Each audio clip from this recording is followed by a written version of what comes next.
व्याख्या चल रही है और यहाँ प्रकरण रौद्र ध्यान का चल रहा है। रौद्र ध्यान के विषय में आदि पुराण ग्रंथे विशदीकृतम अस्ति। कहते हिंसानंदी रौद्र ध्यान भेदानां स्वरूपम च आदि पुराण ग्रंथे विशदीकृतम अस्ति। हिंसानंदी नाम के रौद्र ध्यान के भेदों का और स्वरूप का विशदीकरण विशेष रूप से व्याख्यान आदि पुराण के 21वें पर्व के 45 और 55 से 51, 50 से 51 श्लोक में विशदीकरण किया है। वहाँ लिखा है बद्धबंधाभिसंधान मंगच्छेदोपघातने दंड पारुष्यमित्यादि हिंसानंदा स्मृतो बुधैः। अर्थात वध किसी भी प्राणियों को मारने की चेष्टा करना। मारने का अर्थ जान से नहीं, लेकिन हाथ से, डंडे से, पत्थर आदि से जो मारने की चेष्टा है वो वध है।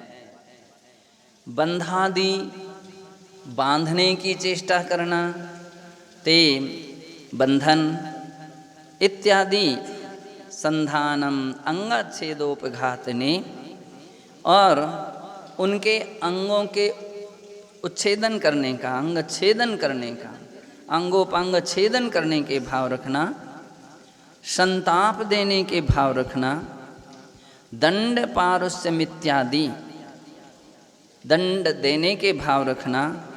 और कहते हैं कि पारुष्य, कहते हैं पारुष्य भाव जो इस प्रकार के होते हैं वे सब हिंसानंदी नाम के रौद्र ध्यान के रूप में बुद्ध जन, ज्ञानी जन स्मरण करते हैं।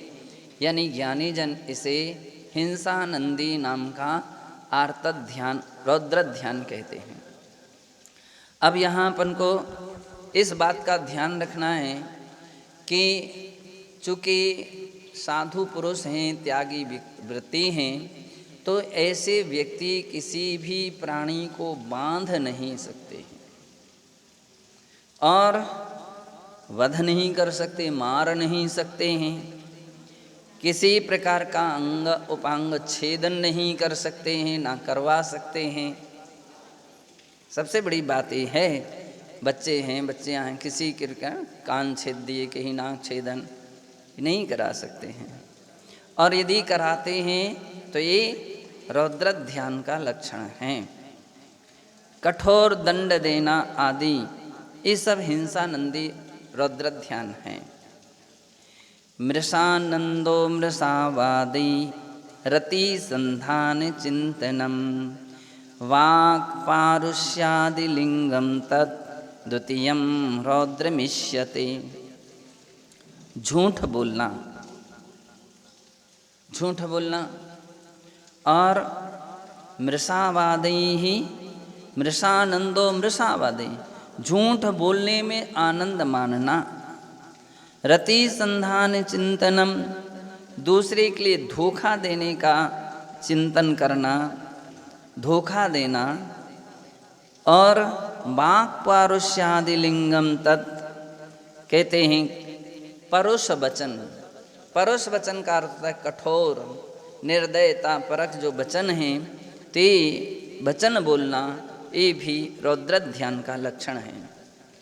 झूठ बोलना रौद्र ध्यान, मृषानंदी नाम का रौद्र ध्यान है दूसरे के लिए। और इसी प्रकार से कि कह रहे हैं धोखा देना, ये रौद्र ध्यान का लक्षण है। और कठोर शब्दों का प्रयोग करना भी रौद्र ध्यान है। और कहते हैं स्तेयानंदा परद्रव्यहरणे स्मृतियोजनम भवेत संरक्षणानंदः स्मृतिरर्थार्जुनादिषु। परद्रव्य हरणे, दूसरे व्यक्तियों के द्रव्य के हरण करने में, वस्तु के चोरी करने में, छीनने में, और भवेत संरक्षणानंदरम, तो इस प्रकार का ये तो हो गया स्तेयानंद, चोरी करना या दूसरे की सामग्री को ग्रहण करना, उठाना, छिपाना, रख लेना, छीन लेना, ये सभी के सभी मृषानंदी यानी स्तेयानंदी नाम का रौद्र ध्यान है। और कहते हैं संरक्षणानंद स्मृति रर्थार्जना अर्जनादिषु, अर्थ के अर्जन आदि और संरक्षण में धन कैसे कमाया जाए, धन आदि सामग्री कैसे ग्रहण की जाए, तो उसको ग्रहण करने के प्रति, उसको लेने के प्रति जो व्यक्ति चिंतन करता है, प्रयास करता है कि इस उपाय से सामग्री मिल सकती है, ऐसी मिल सकती है, ऐसे मिल सकती है, और जो मिल गई है तो उसको हम संरक्षण कैसे करें, कोई छीन ना ले, कोई ले ना जाए, कोई उठा ना ले। अब देखो धन है ना, सामग्री है, तो व्यक्ति उसको छिपा छिपा करके रखता है, और इस प्रकार से छिपा करके रखता है कि कोई उसको देख भी ना ले। तो आचार्य महाराज कहते हैं परिग्रह संरक्षणानंद, दो बातें हो गई। परिग्रह रखना एक दोष है, और दूसरे उसके संरक्षण में लगे रहना ये दूसरा दोष है। तो ये विशेष करके इसलिए कहा जाता है गृहस्थों के लिए कितना भी कोशिश करें तो बतला रहते आर्त ध्यान और रौद्र ध्यान से गृहस्थ अवस्था में बच पाना बहुत कठिन है। अच्छी बात है कि साधुजन सबके त्यागी हैं, और जब त्यागी हैं तो जब सामग्री ही नहीं रखना है तो कोई ले जाएगा, कोई चोरी कर ले जाएगा, कोई उठा ले जाएगा, ऐसे उनके विचार भी, उनके मन में भाव भी नहीं है ही नहीं, किसका चोरी कर ले जाओगे, क्यों, कौन सी सामग्री उठा ले जाओगे। तो इसलिए आचार्य महाराज कहते हैं कि अगर ऐसे भाव किसी के अंदर में होते हैं तो वह परिग्रह संग्रहानंदी, परिग्रह संरक्षणानंदी, और इसका ही दूसरा नाम है विषय संरक्षणानंदी नाम का रौद्र ध्यान है। कार्तिकेयानुप्रेक्षा ग्रंथे तथा ज्ञानार्णव ग्रंथे चे तद्विषय विशदीकृतं दृश्यते। कार्तिकेयानुप्रेक्षा ग्रंथ की 475 से 476वीं गाथा तक और ज्ञानार्णव के 24वें अध्याय के 4 से 33वें श्लोक तक इस विषय का विशेष व्याख्यान है। रौद्र ध्यान लक्षणानि आदि पुराणे रौद्र ध्यान से लिंगानि निरूपितानि, कह रहे हैं रौद्र ध्यान के लक्षण तथा उनके भेदों का निरूपण आदि पुराण के दूसरे अध्याय दूसरे सर्ग के 49वें श्लोक में इस प्रकार से है।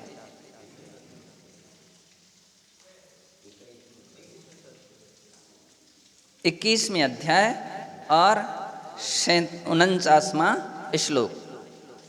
अनानसंस्यम हिंसोपकरणादानत कथा निसर्ग हिंसृता चेति लिंगान्यस्य स्मृतिर्निवय। अर्थात कहते हैं कि क्रूर परिणाम होना, अनासंस्यम क्रूरता रखना या क्रूर परिणाम होना, हिंसोपकरणा दाना कथा, और कहते हैं हिंसोपकरण, हिंसा के उपकरण, चाकू, छुरी आदि आदि ऐसी जो सामग्री, कुल्हाड़ी, तो ऐसी सामग्री को रखना, तलवार रखना इत्यादि का धारण करना, न निसर्ग हिंसृता चेति, हिंसा की कथा करना, हिंसक भाव, मैं ऐसा कर दूंगा, मैं वैसा कर दूंगा। जब झगड़े हो जाते हैं तो एक दूसरे के लिए मारने की बात, पीटने की बात, कूटने की बात, सताने की बात, देखूंगा मैं तुमको, देख लूँगा मैं, ऐसा मारूंगा, ऐसे करूँगा कि तुमको खबर आ जाएगी तुमको। तो इस प्रकार की बातें या कथा करना ये भी एक हिंसानंदी रौद्र ध्यान है। स्वभाव से ही हिंसक होना, कतिपय लोग ऐसे किस्म के रहते हैं जो इस प्रकार की भाषा बोलते हैं। तो हमको नहीं जानते, हमारे स्वभाव को नहीं जानते, तुम अभी हमको पहचानते नहीं, मैं इस प्रकार का हूँ, ऐसा बोलने लगते हैं। तो ये हिंसक भाव भी, हिंसक चर्चाएं भी और हिंसक स्वभाव भी आचार्य कहते हैं ये हिंसानंदी रौद्र ध्यान के चिन्ह हैं।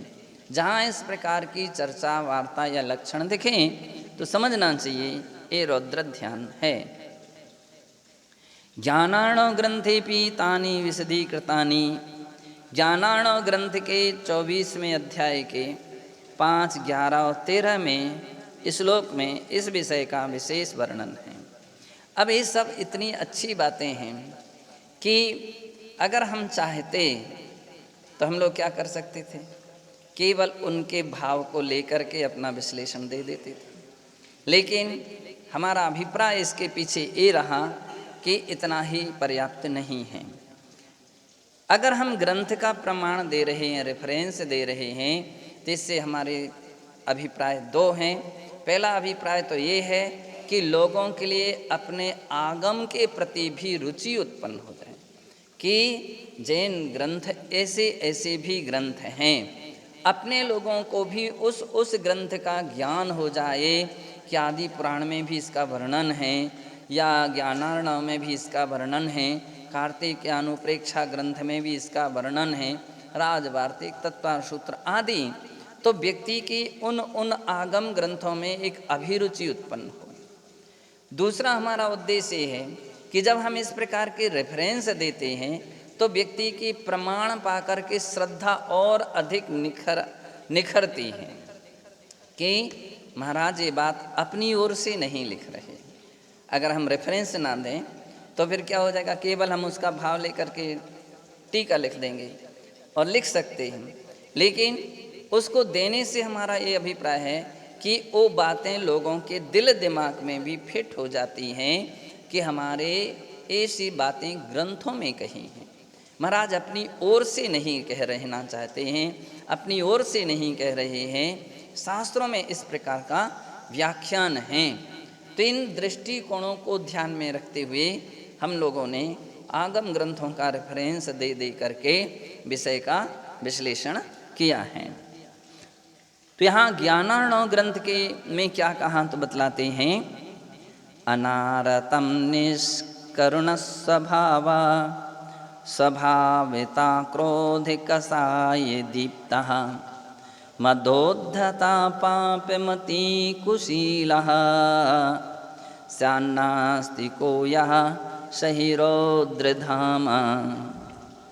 अर्थात जो जीव निरंतर क्रूर स्वभाव युक्त रहते हैं, जिनके अंदर में क्रूरता भरी रहती है और स्वभावता क्रोध कसाय दीप्तः, स्वभावतः जिनकी क्रोध कसाये उद्दीपित होती हैं, अर्थात क्षण क्षण में रुष्ट हो जाते हैं, क्रोध भरा रहता है।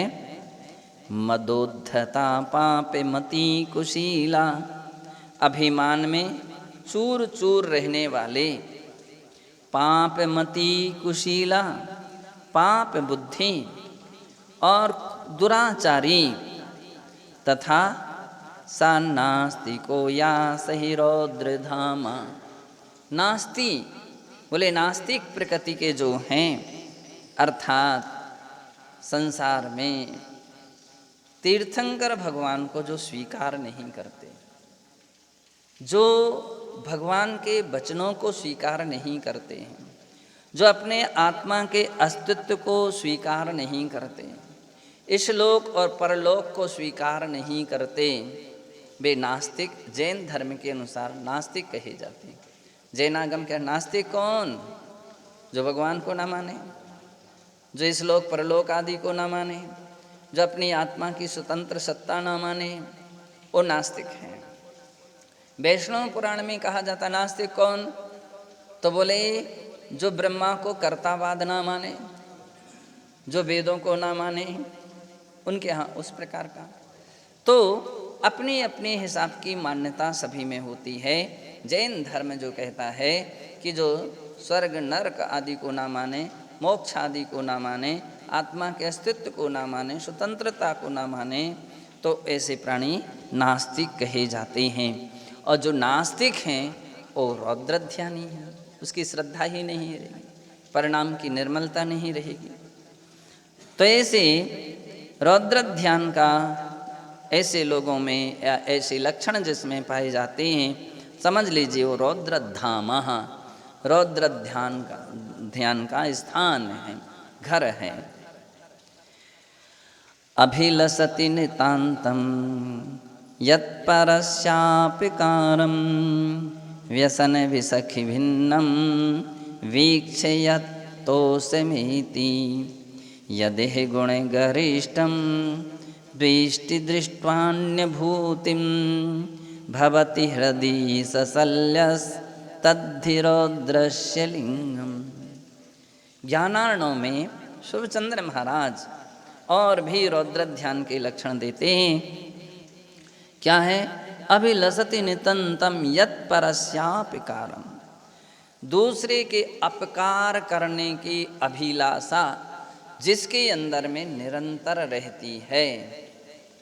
दूसरे का अपकार मैं कैसे कर दूं, दूसरे का पराभव कैसे कर दूं, दूसरे का तिरस्कार कैसे कर दूं, ऐसे भाव जिसमें रहते हैं। और कहते हैं व्यसन विसखी भिन्नम वीक्षयत्ते तोषमेति, किसी को दुख रूप बाणों से विधा हुआ देखकर संतोषित होता है। कोई व्यक्ति कष्ट में है, यानी कल्पना कर लीजिए जैसे कोई जंगल में किसी जानवर के ऊपर किसी ने शिकार किया, बाण छोड़ दिया और वो घायल होकर के तड़प रहा है, और फिर भी व्यक्ति मज़े से बैठा बैठा देख रहा है। उसके अंदर में करुणा भाव नहीं हो रही कि मैं उसको निकालूं, उसको बचा लूं और उसके बाण को निकाल दूं, उसमें पीड़ा में, उसके घाव में दवा लगा दूं आदि, कुछ भी जिसके अंदर में करुणा भाव नहीं होते हैं, तो आचार्य कहते हैं ऐसी निर्दय परिणाम जिसके अंदर में होते हैं, ये रौद्र ध्यान है।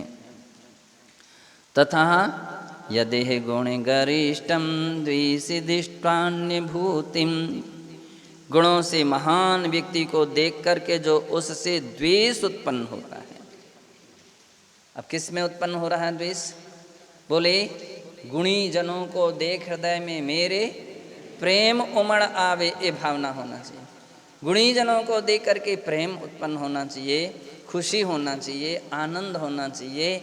लेकिन गुणी जनों को देख हृदय से मेरे क्षोभ उमड़ आवे, तो ये तो बिल्कुल विपरीत हो गया। रौद्र ध्यान का लक्षण कह रहे हैं कि रौद्र ध्यानी जीव गुणी जनों को देख करके क्षुभित हो जाता है, क्रोधित करता है। तथा हृदि सशल्यास्तद्धि रौद्रस्य लिंगम, वैभव को देख करके जो हृदय में चिंता या ईर्ष्या उत्पन्न होती है, यह सब रौद्र ध्यान के लक्षण हैं, ऐसा जानना चाहिए। और कहते हैं हिंसोपकरणादानम क्रूर सत्वेषु नुग्रहम निस्त्रिंशतादिलिंगानि रौद्रैवाह्यानि देहिनः। हिंसा के उपकरणों का ग्रहण करना, दुष्ट जीवों के विषय में उपकार का भाव रखना, निर्दयतापूर्ण व्यवहार आदि, क्या बोले, हिंसा के उपकरणों का ग्रहण करना। किसके, कौन से उपकरणों को ग्रहण कर रहा है? हिंसक उपकरणों को ग्रहण कर रहा है। हिंसक उपकरणों को व्यक्ति अपने पास में रख रहा है। ये ध्यान रखिए, अपन लोग तत्वार सूत्र में इस बात के लिए पढ़ चुके हैं कि अधिकरण जो होते हैं वो दो प्रकार के होते हैं। अधिकरणम जीवा, एक जीवाधिकरण है और एक अजीवाधिकरण है। अजीवाधिकरण ऐसे उपकरण जो हिंसक सामग्रियां हैं, तो वो सामग्री रखने का अर्थ ही है कि व्यक्ति के परिणामों में क्रूरता है, तभी वो रखे। अगर किसी ने कुछ किया तो हम देख लेंगे। तो रखने का अर्थ है कि उसके अंदर में इतनी क्रूरता रहेगी, ऐसे भाव रहेंगे।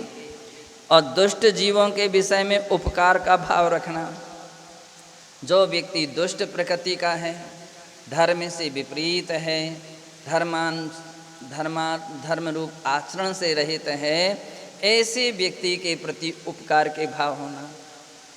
कुछ लोग ऐसे रहते हैं कि खुशामद में जी हजूरी में, अब किसके लगे हैं? अगर कोई अनुशासित हो, कर्तव्यनिष्ठ हो, चर्यावंत हो, स्वाध्यायशील हो, तो उसकी संगति से, उसके पास उठने बैठने से तो अपने अंदर में धर्म की वृद्धि हो सकती है, अपने अंदर में ऐसे संस्कार हो सकते हैं। और जिसके अंदर में ऐसी अच्छाइयाँ नहीं हैं, क्या कह रहे हैं, दुष्ट प्रकृति के हैं, बिल्कुल विपरीत प्रवृत्तियाँ जिसकी होती हैं, तो ऐसे प्राणियों के प्रति उपकार के भाव। जबकि आगम कहता है विपरीत वृत्तो माध्यस्थ भाव, जो विपरीत वृत्ति वाला है तो उससे मध्यस्थ भाव रखना चाहिए। आप मध्यस्थ रहेंगे तो उसके अंदर में कुछ ना कुछ खेद होगा, उसको लगेगा कि हमको हमारे साथ कोई बात नहीं कर रहा है, हमसे कोई बोलता नहीं है, हमारे पास कोई बैठता नहीं है, हमारे कोई साथ सहयोग नहीं करता है, हमारा बोलना किसी को पसंद नहीं हो रहा है इत्यादि। मध्यस्थ का अर्थ क्या है कि अपन लोग बिल्कुल मध्यस्थ, ना राग ना द्वेष। तो जब कोई साधु या कोई व्यक्ति गलती करता है तो सारा संग मध्यस्थ हो जाता है, और जब उससे मध्यस्थ हो जाता है तो उसको खेद लगता है, उसको चोट लगती है, उसको दुख होता है, उसको लगता है कि भाई ऐसा क्यों। तो एक कारण से तुम्हारे प्रति मध्यस्थता रखी गई है, तुम उन्मार्गगामी हो, सही चर्या नहीं बना रहे हो, अपने कर्तव्य का पालन नहीं कर रहे हो, अनुशासन का पालन नहीं कर रहे हो, तो उसके लिए थोड़ा सबक मिलता है। और फिर कहा जाता है चर्या सुधारो, अपने आप में परिवर्तन लाओ। तो सब आपसे बात करेंगे, सब आपसे चर्चा करेंगे, तो हो सकता है कि वो व्यक्ति सुधर जाए, उसको सुधरने का अवसर है, उसको सुधरने का चांस है। यह विपरीत वृत्ति मध्यस्थ भाव। तो ये मध्यस्थ भाव कोई द्वेष नहीं है, कोई बैर नहीं है, कोई कसाय नहीं है, लेकिन सुधरने का अवसर दिया जा रहा है। आचार्य हैं, गुरु हैं, अब किसी के लिए डंडा लेकर के तो नहीं चलेंगे हैं कि तुम ऐसा करते हो, तुम ऐसा करते हो, ऐसा नहीं करना चाहिए। अब उनके पास केवल यही तरीके हैं, कहाँ मध्यस्थ होना है और कहाँ प्रोत्साहन देना है। तो जो गुणवान प्राणी होते हैं, गुणज्ञ होते, कर्तव्यनिष्ठ होते हैं, चर्यावंत होते हैं, तो उनके लिए प्रोत्साहन देते हैं, उनको देख करके प्रसन्न होते हैं, उनके लिए हर दृष्टि से उसका ध्यान रखते हैं। जो विपरीत रहते हैं तो उससे प्रति शांत रहते हैं। और शिष्य गण गुरु के बोले चंदन नाम का एक समाचार विधि है। चंदन समाचार विधि का अर्थ है गुरु के अभिप्रायानुसार शिष्य अपनी प्रवृत्ति करते हैं। गुरु की दृष्टि थोड़ी सी उपेक्षित है तो सारे शिष्यगण उससे एक कदम और आगे उपेक्षित हो जाएंगे, और गुरु की दृष्टि थोड़ी प्रसन्न है तो वे सारे शिष्य एक कदम और आगे आ जाते हैं। हम लोग जब आचार्य महाराज के संग में थे तो एक बार ऐसा कोई प्रसंग उपस्थित हो गया कि महाराज के प्रतिकूल कोई व्यक्ति ऐसी प्रवृत्ति करने लगा।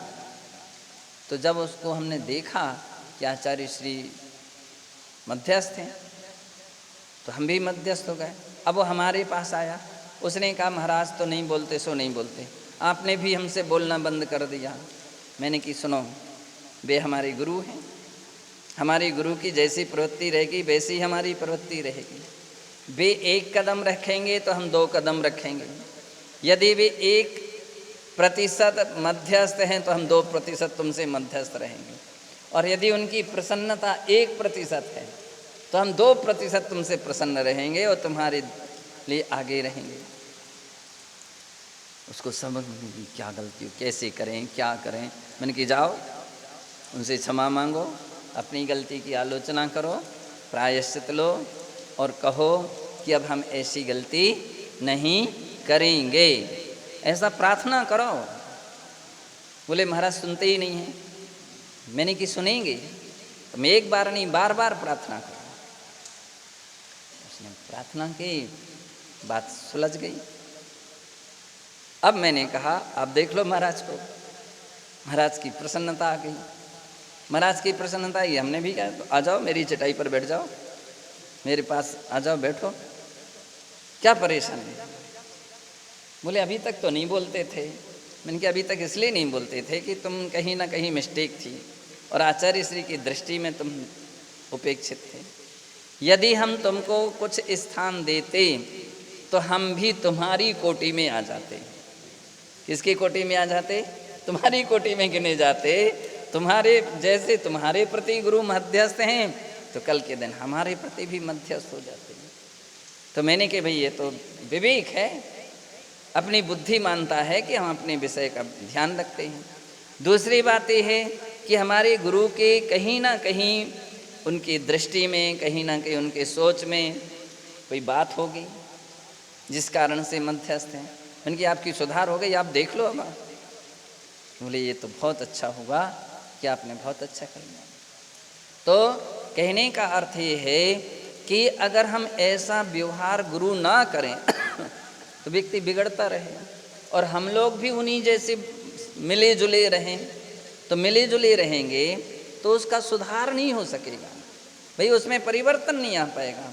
फिर तो उसको लगेगा कि ठीक है महाराज नहीं बोलते सो नहीं बोलने दो, इतने तो लोग हैं बाकी सब बोलने वाले। तो जो का त्यों बना रहेगा, उसके अंदर में सुधरने की कोई गुंजाइश नहीं होगी। तो जो अपने यहाँ जो कहा गया है मध्यस्थ भाव, तो इसके पीछे भी बहुत बड़ा रहस्य है।